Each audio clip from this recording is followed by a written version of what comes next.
नमस्कार साथियों, आपका स्वागत करता हूँ हमारे चैनल उपेक्षित नायक न्यूज पर। सच से सामना। आज इस शो में आपके साथ मैं एक ऐसा मुद्दा साझा करने वाला हूँ जो कि बहुत ही गंभीर और चिंताजनक मुद्दा है नीट परीक्षा को लेकर। मुद्दा है हंगर स्ट्राइक को लेकर। तो मुद्दा ये था कि कल 18 तारीख को मतलब जंतर मंतर पर सुबह के लगभग 8 साढ़े 8 बजे के दौरान वहां से सोनम वांगचुक जी को डिटेन कर लिया। लेकिन डिटेन करने का भी तरीका होता है, लेकिन वो तरीका इतना गलत था, इतना बदसलूकी के साथ उनके साथ पेश आए दिल्ली पुलिस कि उन्हें वहां से मतलब घसीट कर ऐसे ले जाया गया हो जैसे कि उन्हें पूरे जो दिल्ली पुलिस है वो भी सिविल ड्रेस में थी। उन्होंने चारों तरफ से व्हाइट चादर जिसे हम बोलते हैं वो बिछा दिया था और उन्हें ले जाया गया था। मतलब जैसे कि किसी एक आधे क्रिमिनल के साथ जैसा व्यवहार होता है ना, उसी तरह से उनके साथ वहां पे किया गया। लेकिन जिस तरह से उन्हें वहां से ले जाया गया उससे जनता में आक्रोश बढ़ा। अब दिल्ली जंतर मंतर पर जितने स्टूडेंट थे, जितने प्रोटेस्ट करता थे, वो लगभग बहुत कम थे।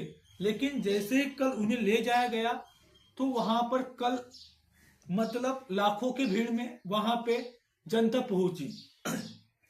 अब सरकार की नाकामी ही बोल सकते हैं हम, क्योंकि सोनम वांगचुक जी की आपको इतनी ही परवाह थी, आपको उन्हें डिटेन करके हॉस्पिटल ही लेके जाना था, तो उससे पहले आप उनसे बात करते उनका मुद्दा क्या था वो समझ के लेते।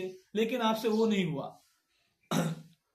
एक केस मुझे याद आता है जो दिल्ली में महिला पहलवानों के साथ जिन्होंने प्रोटेस्ट किया था, उनका भी प्रोटेस्ट सरकार ने ऐसे ही खदेड़ा था। मतलब उनका भी प्रोटेस्ट चला, सरकार उनसे बात करनी नहीं गई। आखिर में दिल्ली पुलिस ने वहां पे लाठीचार्ज की, उन्हें डिटेन कर दिया गया, वो भी आपको पता होगा। और वैसे ही आज भी वही हाल आज जंतर मंतर पर है सोनम वांगचुक जी के साथ। तो उनकी हालत खराब थी क्या वहां पर, और भी जो हंगर स्ट्राइक पर थे उनकी भी हालत बहुत नाजुक थी। लेकिन जब डॉक्टर से रिपोर्ट मिलती है सोनम वांगचुक जी की, मतलब जंतर मंतर पर वहां पे डॉक्टर थे, उन्होंने कहा कि सोनम वांगचुक जी की तबीयत एकदम सही सलामत है, वो बैठ सकते हैं। हाई कोर्ट से भी उन्हें स्ट्राइक करने के लिए बोला गया था, उनकी तबीयत की ये दी थी। लेकिन सरकार के आदेश पर दिल्ली पुलिस ने उन्हें क्यों डिटेन किया? आयशा की लड़की नेहा, मनीष, वो भी हंगर स्ट्राइक पर थे। आपको सिर्फ सोनम वांगचुक जी की ही परवाह है कि उन स्टूडेंट की परवाह नहीं है? आप लेके जाते तो उन्हें भी लेके जाते। आपने ऐसा क्यों नहीं किया?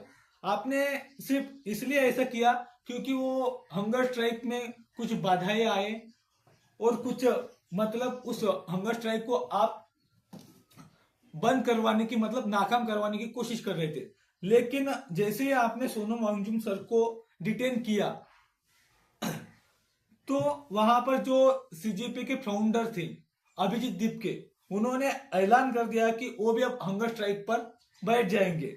अब जो मीडिया थी, जो सीजेपी के फाउंडर अभिजीत दीपके को कह रही थी बार बार कि आपने 59 साल के बुजुर्ग को क्यों हंगर स्ट्राइक पर बिठा दिया, आप क्यों नहीं बैठे? तो आज लगता है कि उनके मुंह पर भी तमाचा हो गया कि उन्होंने भी आज हंगर स्ट्राइक मतलब कल से ही स्टार्ट कर दी। तो इतनी बड़ी नाकामी इस सरकार की है कि वहां पे जाके बात नहीं कर सकते हो, वहां पे जाके कुछ उनके लिए कुछ समाधान कारक कुछ बातें बोल दीजिए कि नहीं भाई आगे से कुछ ऐसा होगा नहीं, लेकिन आप वो नहीं कर सकते। वहां पे जब उन्हें उठाया गया सोनम वांगचुक सर को, तो वहां पर अभिजीत दीपके भी नहीं थे, उनके साथी भी नहीं थे। थोड़ी सी उनमें मिसकम्युनिकेशन हो गई होंगी उनके साथियों में और उनमें। तो एक ही समय पे वो दोनों भी फ्रेश होने के लिए अपनी अपनी जगह पे चले गए होंगे। अभिजीत दीपके अपने दोस्त के घर गए थे और बाकी के साथी एक तो बाहर हो गए या तो किसी के घर पे फ्रेश होने के लिए गए होंगे। तो वहां पे इतने कैमरा थे कि सब हर पल की खबर मतलब वहां पे उन कमिश्नर बोल सकते हम या किसी भी मंत्री तक वहां से पहुंच रही थी। तो ये हर खबर आपके गृह मंत्रालय तक पहुंच रही है, आपकी मिनिस्ट्री तक पहुंच रही है। अगर आपने वहां पे इतने कैमरा लगा दिए हैं, तो नीट परीक्षा के समय आपने इतनी सतर्कता क्यों नहीं रखी? क्यों नीट पेपर लीक हुए? अगर वहां पे आपने पहले ही इतनी, आप जंतर मंतर पर इतने कैमरे लगा सकते हो, इतनी पुलिस फोर्स लगा सकते हो, तो आप नीट परीक्षा करवा रहे हैं, तब इतनी क्यों आप सतर्कता नहीं रख सकते हो?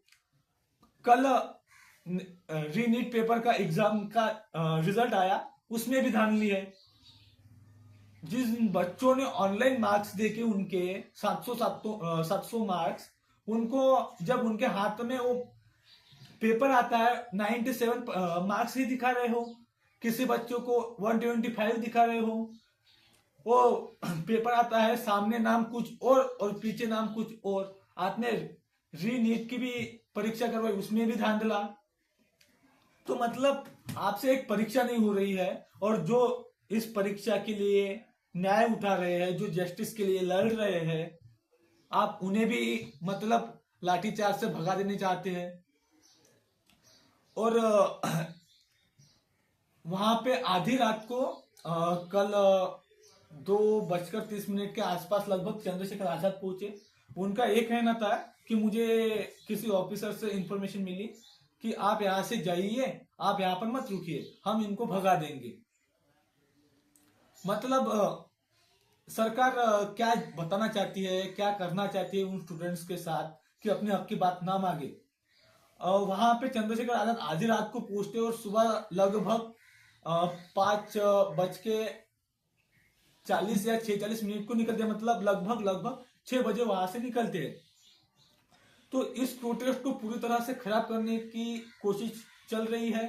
अब इस प्रोटेस्ट में पूरे ऑल इंडिया से बहुत सारे लोग यहाँ दिल्ली जंतर मंतर पर आ रहे हैं, क्योंकि 20 तारीख को प्रोटेस्ट संसद तक जाने वाला है। क्योंकि वो प्रोटेस्ट अब संसद तक जाएगा तो उस प्रोटेस्ट का निकाल और क्या निकलेगा? क्या सरकार इस पर चुप्पी जो साधी बैठे वो चुप्पी तोड़ेगी कि जैसे मणिपुर का हाल चल रहा है उसी तरह जंतर मंतर पे जो बच्चे बैठे हैं उनका भी हाल वही रहेगा?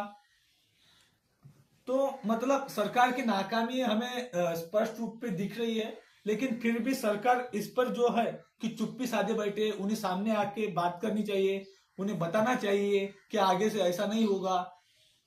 लेकिन वो आगे आने के लिए तैयार ही नहीं है। एक भी नेता अभी तक जंतर मंतर पर उनका पहुंचा नहीं, एक भी मंत्री पहुंचा नहीं कि उनके लिए कुछ समाधानी भला एखादा कुछ बोल ही दे, लेकिन वैसा भी कुछ वो बोल नहीं रहे हैं।